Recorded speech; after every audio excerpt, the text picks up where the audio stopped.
Hello everyone, and welcome back to my channel. I am your host, Saucy McFoodlefist, and today we are playing The Letter. In the last one, a shit ton of things happened. Basically, Rebecca told us that she loved us, or she loved Ashton, I should say, and then Ashton went to the mansion and he went in through the creepy jail section of the mansion, and he found Miss McCullough, Marianne McCullough, in one of the cells, broke her out, then started hallucinating that all of his friends hated him, and just like we're getting to the good part of the game. Finally, I've been playing this game since October, and I am so ready to see what the ending has in store. Anyway, let's get started. The trapdoor swings open without much fuss. It isn't even locked, probably left for when Wright asks for some midnight snack. I make sure the coast is clear, of course, before I pull myself and keep McCullough up. The butler of theirs is nowhere to be seen. He's probably sleeping, attending to his master, or doing some extra late night work before turning in for the night. Meanwhile, Wright won't touch anything to do with menial chores, not even with a 10-foot pole. It's next to impossible for him to linger here. No servants, no anyone. And just as easy as that, we're in. Gently, I close the hatch. If things go well, the same path will be our way out. If our luck doesn't hold, that's not an option now, is it? I have people waiting for me. I really don't want to think what might happen. Sometimes it's best if we simply revel in our little victories. They're great blessings when everything else is going against you. And in a place like this, fraught with unknown dangers, it's a feeling that lasts only but a second. Suddenly, a sob, ringing out from some distant part of the house, echoing through its empty halls. Besides me, slumped on the ground, pale and breathing heavily, McCullough immediately tenses. Her eyes go wide as she grips the side of the counter with force that might be enough to crack it if only she had the strength. As it is, she can barely stand. She hasn't fully recovered. Makes sense of the 3 or more days without proper food or water. And it's this weakness that puts the fear in her eyes. She's aware. If something happens, if there's a need to run, she won't be able to. She's a liability at this point. Holmes, I really don't think going any further is a good idea. Look at this place. Everything seems fine. Nothing's off. Maybe we should just go? I really don't like the sound of that. You really don't have to come with me. Just until the kitchen, yeah? We're already here. You've done your part. From here on, I'm going on my own. Yes, I said that, but... Can you even stand? She doesn't answer. You'll only be putting yourself in more danger if you follow after me. You have an easy way out of here. Stay here. Once you're okay, I need you to get yourself out of this place. What? I'm not going to leave you! Well, I'm not taking you with me either, lady. So it's here or out there. You really are mad, aren't you? Probably all will be, if no one fixes this little curse problem we have. You think you'll find something in here? This is just a mansion, for God's sake! Maybe. It's worth a shot. Besides, if what we're hearing right now says anything, I'd say scumbags. Who? Right. He might be knee-deep in trouble and he has no idea about it. McCullough still appears as if she's about to argue, so instead of more words, I unholster my taser and hand it to her. A standard issue for every member of Luxborn's police force, but it shouldn't take a genius to know how to aim and fire one. Even Isabella may be able to use it without training. Yet Miss Interior Designer Extraordinaire stares at it as if I just handed her something particularly nasty. Listen, you want to wait? Fine. I'm leaving this with you. But if I don't come back here within 15 minutes, I want you to backtrack and get the hell out of here. Are you daft, Holmes? I already told you! In case something goes wrong, I need someone who can tell people what's going on. Who can tell my friend what might have happened here. She's at the Crawl. You know the place, right? I trail off, letting the meaning of my words hang in the air. I want to be optimistic about this. Excuse me. I want to be optimistic about this, really. However, I'm going against something almost everyone can't quite understand. I'm just being realistic with my chances. McCullough seems to understand this as well after what I've said. Any sign of protest has already died from her tongue and simply looks at the taser quietly. After a moment, she just nods. Beyond the walls of this room, the cries continue to grow louder, and I take it as a sign to leave. Without another word, I slip out of the door. Like a siren call, her voice beckons. Finding out who that is seems a pretty good start as any. I keep to the shadows for the most part. Not that there's any need to. The entire place just feels empty. Odd when a house this big should have large staff. You'd think there'll only be one or two roaming about for some late night chores, or someone seeking out whoever's creating this ruckus. There's none, however. Shouldn't they have security posted inside as well? Unless their security means the butler, though I doubt Scumbag's that sloppy. He loves his life more than anything. Probably more than his own wife. And the things he's done, he's bound to make more than an enemy or two.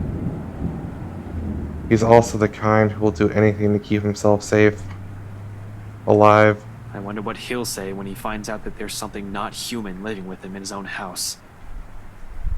Potential dangers aside, being on my own grants me a greater degree of mobility, which I'm more than comfortable with. Sure, I could have enlisted McCullough's help. Next to the people who own this, she's probably the one who's most familiar with the mansion. But the cons of bringing her outweigh the pros. She's better off somewhere, quick exits in sight. With no tag-along, I only have to worry about myself, watch my back. Selfish, I know. But necessary. In the same manner, the whole plan is, no matter how idiotic going into this is. Besides, I don't really need a guide when the house's layout is fairly simple, almost mirrored with a few modifications in the rooms. Although I've only been here once, I think I already have a good grasp of this place's ins and outs. As long as you can tell which is east and west, it shouldn't be hard to find my way around. After the dining room, the main foyer should be the next thing that greets me, where the woman's cries are leading me. Honestly, after what happened outside, I'm not even sure I should be trusting what I'm hearing. But with the whole house somehow seemingly devoid of any of its inhabitants, I'm inclined to look into this. More than surviving this curse, a huge part of this is my training speaking. I just hope this isn't a crime scene I'm walking into. But nothing's ever that simple, isn't it? Not when you're dealing with the supernatural. Nope. Because as soon as my feet cross into the next room, something shifts. In a flash, nearly without fanfare, it happens in the blink of an eye. I almost miss it. One moment there's red, and the next, I'm standing alone in the foyer. For a brief instant, I pause, glancing wildly around the place, blinking twice as if my movements will spur the vision back. Yet, nothing. No blood dripping on the walls, none trailing down the stairs or pooled on the floor, no eyes watching my every moment. Only the same cries gradually growing in intensity the longer I dally, along with the voice. Desperate. Where are you, Mother? Pleading. Mother, please. I don't want to be alone. Oh. Coming from the same direction I've heard the cries from. Upstairs. The place is not entirely empty then. The better question now is, who? Definitely not Scumbag or the butler. I've yet to see hide nor hair of them, and not knowing their whereabouts puts me on the edge. I have to be careful not to make any noises or be seen. Maybe the wife, though one can't really tell if it's her, the way the walls echo her voice. Nevertheless, it pushes me to move. Taking almost 2 steps at a time, despite the sickening feeling that something's lurking behind every great shadow, every small corner I pass. As if the house has several eyes watching my every movement. If something alive dwells behind the walls itself.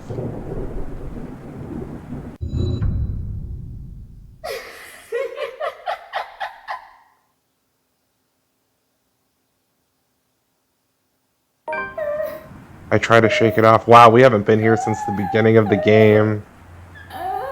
But the uneasy sensation has already made it home at the pit of my stomach. Dread, and it only grows deeper the closer I get to her. The relative emptiness of the place doesn't help either. Neither does the harsh wind battering the windows, nor the sheets of rain pelting down the roof.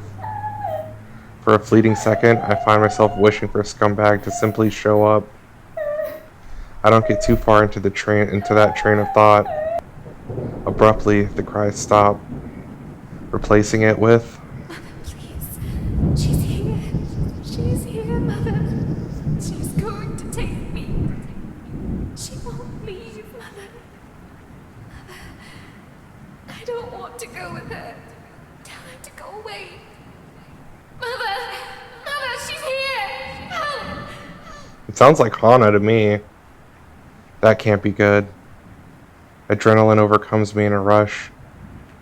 In no 2 heartbeats, my feet's already moving before any sense can catch up or doubt creeps up to me. My hand's ready at the holster as I hastily set off for the far side of the hall. I thought you gave your gun to Marianne. One alarm footstep after another, while struggling to keep the sense of panic at bay. A door lies ajar at the end, and coming from the floor above. She's going to hurt me! Help me! I do not hesitate. Moving in, despite the lack of light, the steep stairs, or the thick layer of dust kicking up from my every step. I pause only a moment upon reaching the top. Then, without wasting a second, I push the door open. She sits in the middle of the room, shoulders hunched, shaking. Her hands cover her face as she weeps, oblivious to my presence. It's as if she's never heard neither my footsteps nor my soft creaking of the door, continuing undisturbed like I'm standing in a time far removed from her. She doesn't even flinch when I call out to her. Hey, are you alright? Mother, I've done it, Mother. Take me with you, please. I can still hear her. She's here. Help me! Help me, please! Belatedly, I notice the blood on her hands. If it's the same one drenching the whole attic, I'd rather not know. How the whole room has ended up like this is the least of my problems at the moment. Even the single human body doesn't have this much blood. So, bodies? The thought sends an unpleasant twinge in my stomach. Does Wright even know about this? He's bad news, alright, but this? This is beneath him. He'll definitely balk at the first sight of it. Anyone will. Yet the woman lingers here, unmoved by sight, letting her sobs fill the room. Repeating the words over and over again like a prayer of salvation. To whom? The mess of parchment she's left on the floor? Just what the hell is happening? Hey, lady, are you? The rest of the question never makes it out. I don't even see it coming. Should have been more aware and on guard, really. But there's little I can do when a well-placed blow to the back of my knees makes me stumble. The momentum alone sends me reeling forward. It barely even registers in my head that the woman's gone and the room is as normal as can be. Not above the pain suddenly shooting up my side when I hit the floor. I don't even get the chance to get my bearings back when a hard enough blow to the stomach causes me to buckle down and land heavily on my knees. Gasping, I fumble widely for my gun. Although before I'm able to turn, level it, and shoot, a hand grabs my wrist and twists it. Hard. A gasp. A grunt. A cry of pain slips past my mouth. The gun falls to the floor with a thunk. As soon as it lands, a foot kicks it out of my reach and slides it uselessly under the bed. Agony suddenly explodes in my chin, jerking a loose and sharp cry of pain, and stars fill the edges of my vision. A brief moment of regret hits me for leaving my taser with McCullough when a piece of cloth closes around my neck. Without warning, my attacker pulls tight.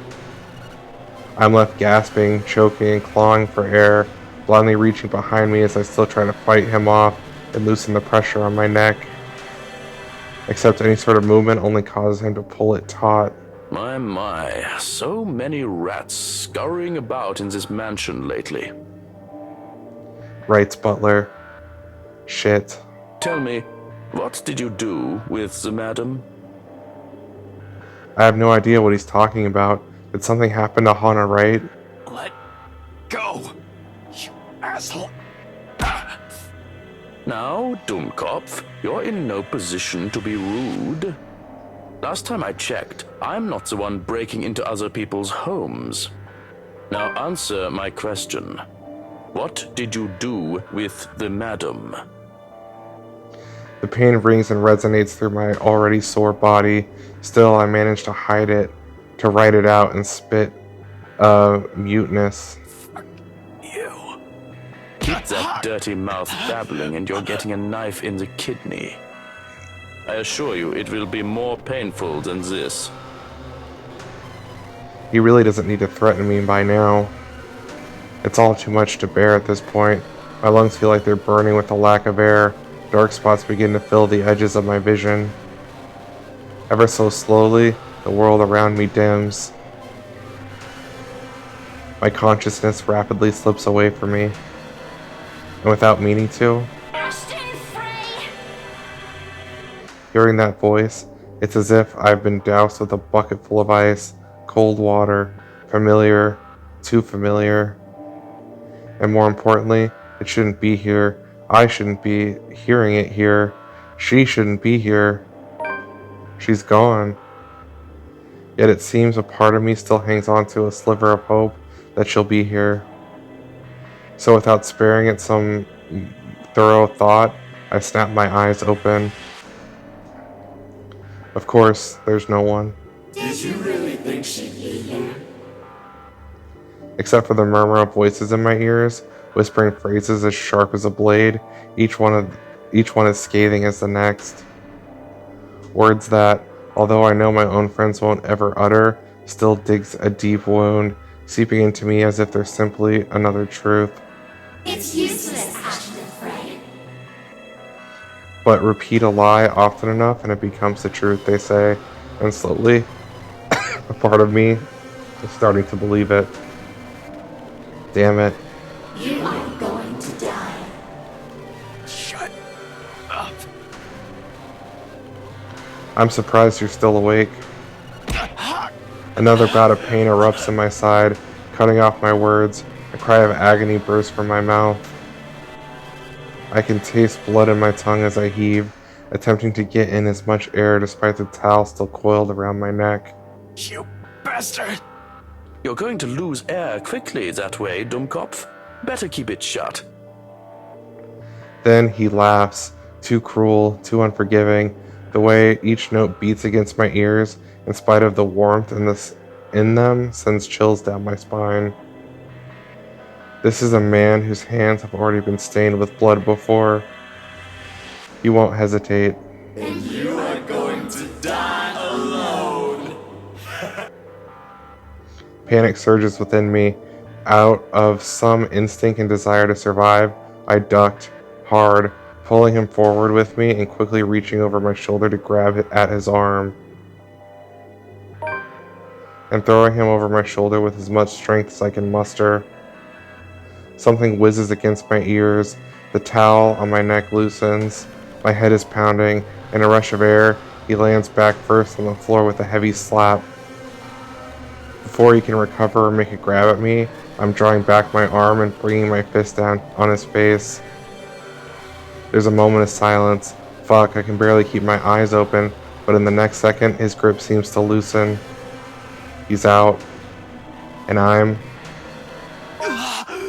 collapse on the floor, dazed and gasping for air. From my peripheral, through the haze of blood rushing and sound slowly filtering back, the butler lays still, knocked unconscious by a man half his size and half breathing. He'll be out for a while. I have no idea whether I should laugh or cry at that. But it's done, and slowly every tense muscle in my body eases. A long gradual process of tension lifting. For countless seconds I remain quiet, with only my short gasps and sighs to fill the silence, allowing the adrenaline ebb away and my breathing to slow. Not a true repose by any means, but simply a brief respite. There's still the curse. I'm still inside the mansion, in imminent danger. I still have no idea how to fix this. Outside, the rain seems to only intensify. Lightning flashes fleetingly somewhere, white and piercing, and the sky rumbles. No rest for the wicked. I stir minutes later, once recovered, having regained some semblance of sense and strength. Breathing still hurts, but it's bearable, as is moving. Although every small motion causes a wince, there will be bruising tomorrow. I can manage. Retrieving my gun from under the bed is easy, but only with some effort. I am able to drag an unconscious man to the far end of the room, snapping one end of a handcuff onto his wrist while fastening the other onto the bed frame. This should keep him restrained for a few hours while I'm free to get the fuck out of here and do what I came here for. That isn't to say I'm all better. I'm still shaky after what happened. Everything still hurts, but this is a significant improvement from my previous predicament. Without another look back, I closed the room behind me, ignoring the whispers and desperate cries still ringing in my ears. Power still hasn't come back on when I make my way downstairs. Tricky, considering the stairs to the attic are a bit old. One misstep and anyone might end up slipping and falling. You're lucky if that's all that'll happen to you. With the stairs this steep, a broken neck is a likely outcome. With nothing to guide me through the darkness, I have to feel my way down. Carefully listening for each creak and noise, checking each step I land on before placing a foot on it. Right on cue, the same board I'm stepping on creaks and suddenly breaks, the pieces falling somewhere with a dull thunk. Oh shit. Scumbag wouldn't be too happy about that. Ow, my foot. Outside, the winds have intensified. Even from here, I can hear the gusts battering the window in the attic. It makes you wonder why, up until now, the only person I've encountered from the house is the butler. Although, to some degree, that makes sense. He is in charge of running the place. Where are the other servants, though? In this storm, wouldn't anyone want to stay inside? A likely assumption is they're all asleep. The route I've taken doesn't really pass by their rooms they've likely assigned as the servants' quarters. However, they have also heightened security. I brushed it off earlier, thinking they'll be posted a lot closer to where the master's rooms are, but the second floor is devoid of anyone as well. As if every inhabitant of the place has suddenly disappeared overnight. More importantly, where's that scumbag? I don't like this. I don't like this at all. The fact that I'm here right in the fucking middle of it makes me all the more queasy. And the feeling only escalates once I reach the landing and swing the door open. Only to be greeted by the kitchen, pots, pans, and all. There's confusion as I look wildly around this place, wordlessly taking in my surroundings, with each turn and shift of my eyes, apprehension slowly dawns on me like a bag of bricks. Wasn't that door supposed to be open to a hallway? But the pressing matter right now is, in one corner, Rebecca watches, almost as unsurprised as me. What? Rebecca's here? Makola also with her. Of course, she didn't listen to me even if I've already exceeded the 15 minutes we've agreed on. Although color and strength seem to have already returned to her, enough for her to be able to stand unassisted. The empty plate on the counter appears to have played a part on that. Good news, I guess.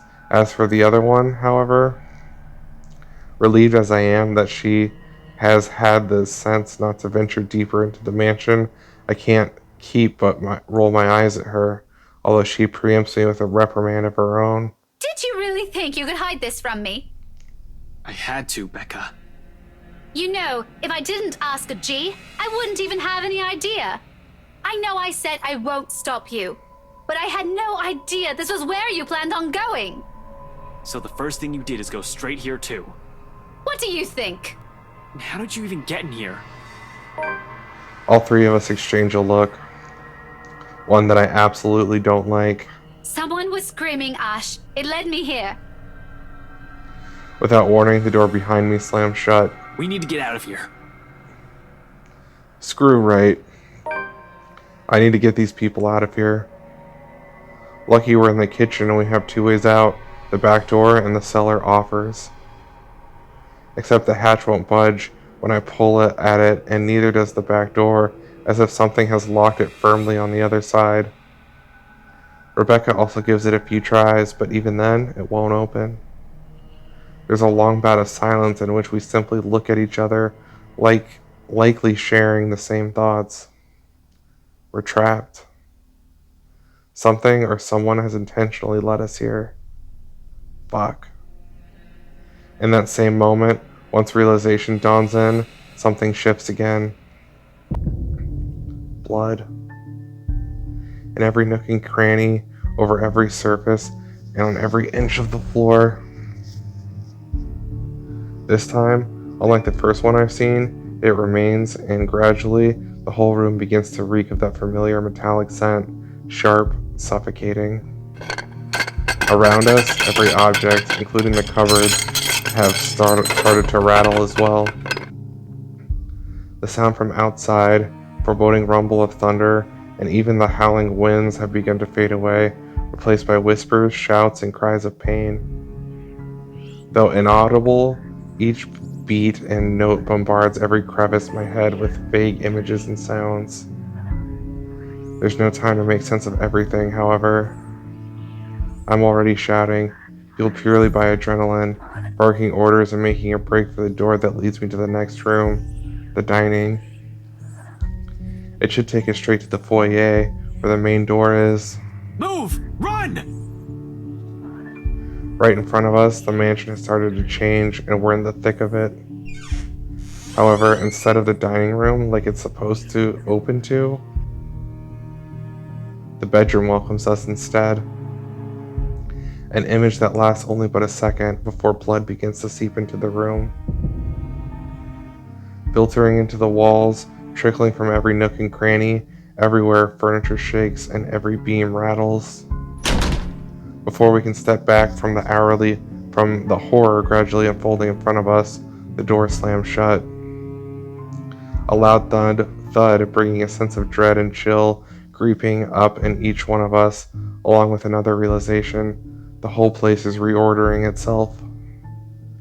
And with the door closed tight behind us, showing no signs of budging, even through sheer force, there's no choice but to go forward and hope to all gods that it'll lead us to an exit.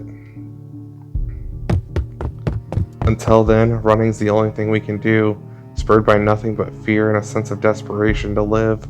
It's useless, Ashton Frey. But with each room we pass, it only becomes apparent that the house has no intention of letting us leave. It lured all of us here, and we've fallen for it. Now it's playing a little game with us, a sordid form of amusement. For whom? Their laughters are the only thing we can hear. With every hall we cross and door we slide open, the hope of finding an exit merely dwindles. The gun at my hip is useless here. I am useless here. Some fucking genius I am. Some fucking person to trust I am. All of those, they mean nothing in the face of the unknown. You finally figured it out. Huh, Ashton Frey? Just give it up. She will eventually die because of you. Damn. Not going to die alone. Alright, Zach, jeez. Shut your fucking mouth. You know it's true though. All of it. It's why all you can do is tell us to shut up. You don't want to hear a single word because you're already aware of it. You can't even admit it to yourself. Who's the coward now?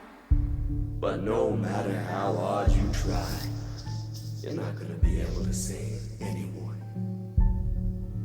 The more gruesome the place turns, the bleaker our chances simply get. Wails and screams fill our ears as we pass by, words from a time and people long gone, laced with nothing but pure agony, calling out, reaching out to us. The voice is almost too real, as if we're not the only ones trapped here, that there are others begging for release from this wretched place. Or maybe it's all just a show, a taste of what eventually will be, souls forever held captive in a never-ending nightmare. Damn. Mother, I've done it, Mother. Take me with you, please. I can still hear her. She's here. Help me! Help me, please! Is this what the curse is? What it means for all of us?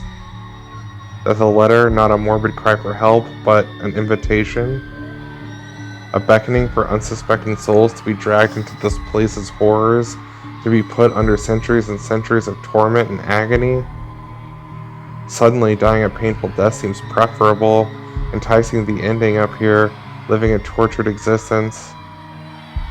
Or perhaps it's all the same. Still, hope worms its way into me, not a usual thing for someone like me. But after going through countless doors and corridors, every little sign of hope I'm willing to cling on, as if it'll get us all out of here. We're back in the dining room again. How long have we been running? How long since we've left the kitchen? At some point, I've lost track of time. With the windows barred tight and the sounds lifting in the air, nothing but shouts and shrieks, it's impossible to tell. Not that it matters when an end is in sight. Shelves and furnishings bar the door, each stained with blood and gore, that if the situation isn't as desperate as it is, I'll find a different way out. But there's still a gap left to the topmost part of the person to go through, as long as you use the shelves to climb. It's an exit, all right. From here, I can spy the familiar walls of the foyer. Relief, only relief washes over me. Although my legs have been strained taut by all the running, and every bone and muscle in my body ache, there's only an easing. A sense of tension relieving while energy flows back through me again at the sight of an end. No sooner I'm leading us all out of it. Rebecca helps McCullough first, assisting her up and through the gap. The moment the interior designer is in, I nod for her to go through. Go ahead. I'll watch your back. Surprisingly, she follows without any protests, not that there's any need to. Sometime after entering this room, the whole place has calmed down. No wails, no whispers, just a silence too deafening. But I'm not letting my guard down until everyone's on the other side of this nightmare, safe. For all I know, this may be just a calm before another storm. Without further incident, however, Rebecca makes it to the other side, and I'm following her. However odd this hush is, I turn back from it and climb up. It's a tight fit, but I manage to squeeze myself in. The unease remains, though. Maybe it's the adrenaline still coursing through me, or how easy everything has been after living through this nightmare, fleeting as it is. but for some reason, something's still nagging at me. Call it a detective's instinct or my training or whatnot, I have a feeling something's going to happen and catch us unprepared. Unconsciously, before dropping on the better side of this dream, my hand shifts to the gun at my hip. Excuse me. Instinct has never failed me before. My feet haven't even landed firmly on the floor when... Had I known there would be a party in my own home tonight, I would have opened a bloody bottle or two. People these days, in my own home, can you believe it? I feel so left out. A chill seeps into every vein in my body. All of a sudden, every ache, every pain returns to me tenfold, and my knees threaten to buckle at the sound of his voice. Though it appears friendly, I know it is anything but. One does not spend investigating a man like him for over a year and holding a grudge against him for more without knowing everything about him. His quirks, his habits, I'm familiar with all of them. And right now, Luke fucking Wright is beyond pissed. Shifting my gaze upwards is nearly too painful, knowing the danger. Not to me, but to those who have been lured in here by the curse. The handgun catches my eye first, next to the smarmy smile of his face while he holds McCullough and Rebecca at gunpoint. In sight, enough to lodge a painful thorn up my throat. I've been too complacent, too focused on other things that I've completely set aside the fact that the scumbag will not be too pleased to see us here knowing our reasons. But even with those good intentions, curses, and ghostly apparitions aside, we're still trespassing in his home. The question is, if he's even aware that the whole of his household has somehow disappeared and he might be the only one here. Likely not. Fuck. Even with people he knows among the crowd, there's a significant effort in him not to simply shoot everyone in sight. And really, Daisy, even you, what would Kylie say? Luke, this isn't what you're thinking. You have to listen to us. There's something going on here. Well, obviously, why else would people be trespassing in my home? What's your excuse? Checking on Tio, Luke? Is this an evaluation you teachers are so fond of? Is that it? Is this what this is? I'm doing good, by the way. Kylie just paid a visit yesterday. Lots of drawings involved. Luke, please. Oh, please what? Just this once. Will you listen to what people are telling you? You need to leave this place as soon as you can. Tut, not a good enough excuse, darling. You people are the ones who need to get out of my sight. Don't worry, I might consider pressing lighter charges for the woman. Can't say the same for Feathers here, though. But really now? I swear, people need to stop breaking into my house. This is how you want to start the week? Why don't we just go with a bloody massacre if we want to surprise people in their homes, huh? Casually, he waves the handgun at him, as if it's just a mere toy, and his words are no threat. The safety's off on his, nothing stopping him from pushing through with his words. Calling me paranoid, but at the slight gesture, I draw my own and level it at him, finger on the trigger and ready to release the safety catch in case things go south. He is quick to train his own on me, though, just like that, we're at a standstill. Now, Feathers. Manners. You're in no position to be pointing that gun at people. Why don't you put yours down first, and then we'll talk about manners. Oh, he talked back. The gall! You know, your kind pisses me off so much. Shooting him right now will be so worth it, with the way he stares at me like I'm a damn pest, but this isn't what I've come here for. I'm not a murderer. As much as I loathe him, I'm not the kind who will kill people in cold blood for my own gain or amusement. The law will bring him what he deserves one of these days. At the moment, however, We're all in the same boat with this curse, and he needs to understand that. The longer we stand here, the more time we're wasting and losing something we don't have much of. But how can I convince him? The scum is so full of himself, prefers to hear the sound of his own voice more than those of the people around him, no matter how much sense they make. Probably only way I can make him listen is if I beg. No way in hell that's happening. Maybe I should eliminate the immediate danger first and disarm him. Beg him to listen. My life's not the only one at risk here, however.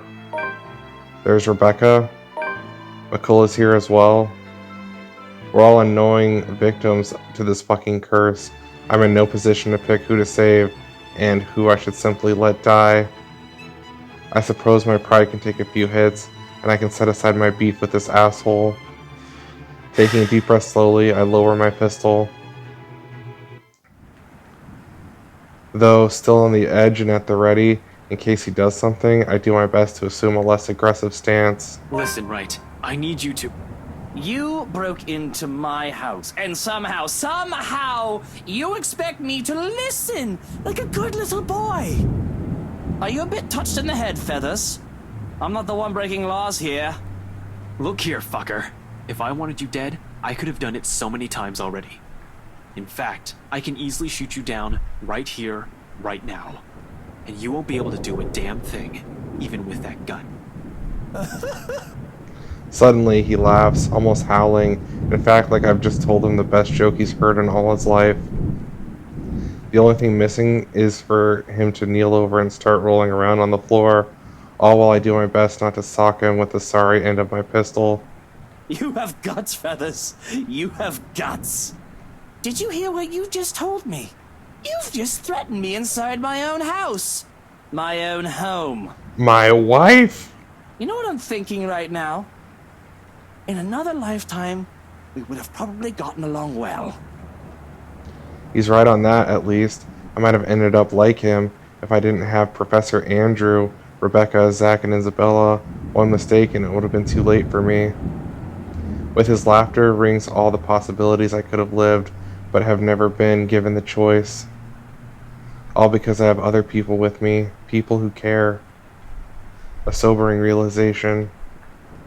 But not so much when suddenly his chuckling stops. In 2 heartbeats, he marches towards me, grabs my collar, and aims the gun right at my head. Luke, no! At this distance, a slight flick of the finger on the trigger will be able to do more than kill me. What is it that you people really want with me? This is the 3rd time this week, and I'm really getting weary of this little game. Did the NCA send you to apprehend me, or has somebody paid you off to kill me? Which one is it, Feathers? Mind you, my arm's getting tired. Better answer quick if you don't want to beat the business end of this gun. I keep my eyes trained on him, in spite of a huge threat he poses right now, because if there's anything people like him, like us, prefer, it's honesty. You don't give that impression without keeping solid eye contact. I'm not with NCA. I'm just here to help. There's something else in this house, and we're all in danger. You have to believe me, right? You need to let us go. You need to get out of here before it's too late. If you want to keep your sorry ass alive, you'll listen to people with more brain cells than you. What about the butler? Are you just gonna let him die here? Why, you insolent! His finger moves, but I am prepared, my hand ready to reach up, disarm him, and knock him out. If I have to drag him out of this place unconscious to keep him from suffering the fates of every other person who has died from this curse, so be it. However, before either of us can fire a shot or tackle the other to the ground, another voice echoes through the foyer. A small thing compared to the storm raging outside, it rings above it nevertheless, causing all of us to stop and turn. Alright, we are going to end the episode off here with Creepy Hannah Wright. Thank you guys so much for watching. If you like this video, give it a thumbs up, or don't. I don't give a shit, and I'll see you all in the next one. And, goodbye everyone.